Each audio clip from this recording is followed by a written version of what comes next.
Welcome to the Thursday edition of the Fun Astrology Podcast. Thomas Miller, so glad that you are along for today's ride.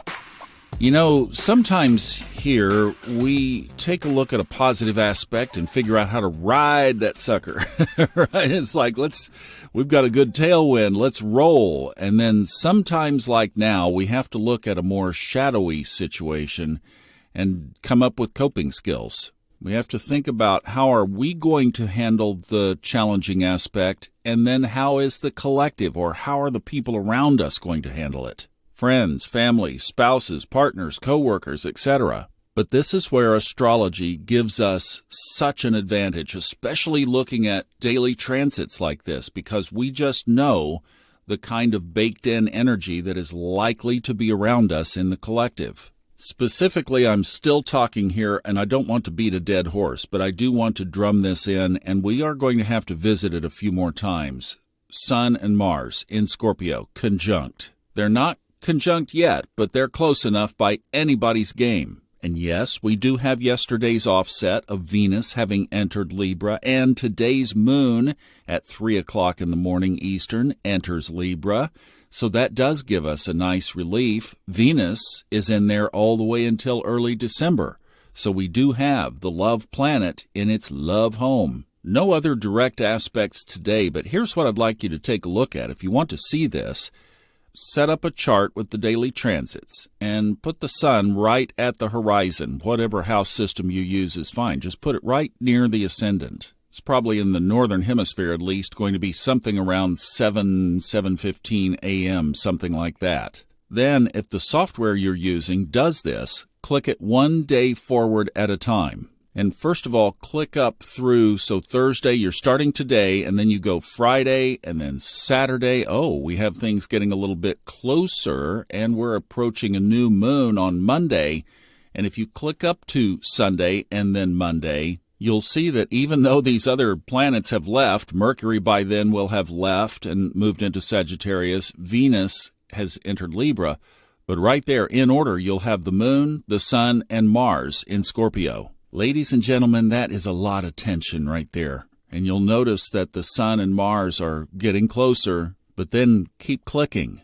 Click through next week and you'll see how Mars and the sun are just intertwined. Keep clicking. Saturday morning early is when they can join. That's the 18th. But keep clicking. Early morning on the 22nd is when the sun enters Sagittarius, but they're still together, and Mars is at that anaretic 29 Scorpio. Keep going. Go up to Friday the 24th. Now Mars enters Scorpio, and they're still together. They're just 1 degree apart, maybe 2. But I'll save you some clicks because it's almost when Santa comes down the chimney that these two separate enough that we can not call them a conjunction. It's at least Capricorn season, the 22nd, 23rd.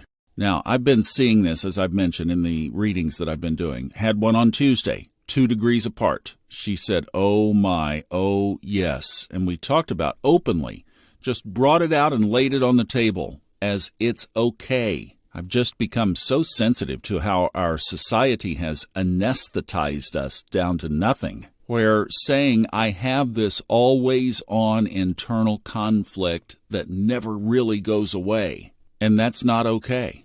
We need to really open this up. We need to be able to express these aspects in our chart, talk about all the implications of them in our lives. And then find the high side, find the alternatives, find the solutions that astrology and other things give us of how to deal with these. But basically right now, through Christmas, Mars and the sun are close enough together that feeling this tension in the collective is certainly a possibility. Now, that's your partner, your kids, the teachers at school, the coworkers at the office, your clients, everybody. But it's also those in charge of countries. It's leaders of terrorist organizations, etc. And the thing that concerns me is I know this aspect, and I know its potential. Used positively, you'll get more done between now and the end of the year than you could ever imagine if you fly it that way. Or, between now and the end of the year, friendships, relationships could be lost because of words said, anger lashed out instead of released, moments of triggers, boom. Words come out that can't be taken back. Words are texted that can't be retrieved. And I'll tell you, also understanding this, it's a flash quick kind of angry response. It's a reaction. So we need to think reaction and then think the offset word release. Don't react, because it really is. It's a flashpoint kind of thing. So game planning this in advance, one of the things I think we need to do is pray for the collective. If you're on your spiritual path, the greatest gift you could give right now is to share some balanced energy with the world. And then, I would say, get a good project started, something that can really consume your energy, your extra energy, so that if there is conflict and turmoil around you, at least it can be channeled in other directions. Sorry, I don't have time to focus on that right now because I'm doing this over here and I'm excited about it. Have a new outlet, some new beginning. That's very Mars, Aries kind of focused energy in the right direction. And you know, if you don't have one, how about a cleanup project? Why? Because it's physical. We'll get that energy out. And then a sentence you might just appreciate. And it could save clients and relationships and everything else. Let me get back to you on that.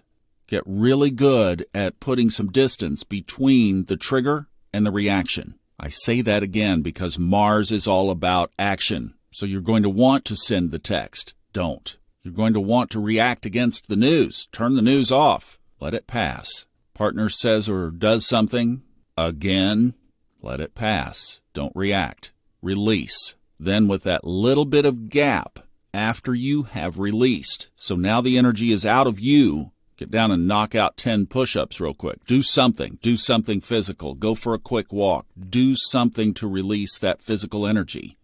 Then you can respond, and it will be a response, not a reaction, and that's a big, big difference.